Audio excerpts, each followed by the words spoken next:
August 20th, Completeness, and I will give you rest. Matthew chapter 11, verse 28. Whenever anything begins to disintegrate your life with Jesus Christ, turn to Him at once and ask Him to establish rest. Never allow anything to remain which is making the dis-peace. Take every element of disintegration as something to wrestle against, and not to suffer. Say, Lord, prove Thy consciousness in me, and self-consciousness will go, and He will be my all in all. Beware of allowing self-consciousness to continue, because by slow degrees it will awaken self-pity, and self-pity is satanic. Well, I have not understood. This is a thing they ought to apologize for. That is a point I really must have cleared up. Leave others alone and ask the Lord to give you Christ consciousness, and He will poise you until the completeness is absolute.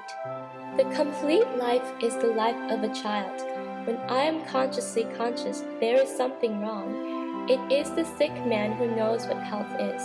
The child of God is not conscious of the will of God because he is the will of God. When there has been the slightest deviation from the will of God, we begin to ask, what is Thy will?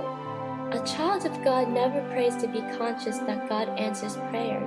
He is so restfully certain that God always does answer prayer. If we try to overcome self-consciousness by any common sense method, we develop it tremendously. Jesus says, "Come unto me, and I will give you rest." Christ consciousness will take the place of self-consciousness. Wherever Jesus comes, He establishes rest, the rest of the perfection of activity that is never conscious of itself.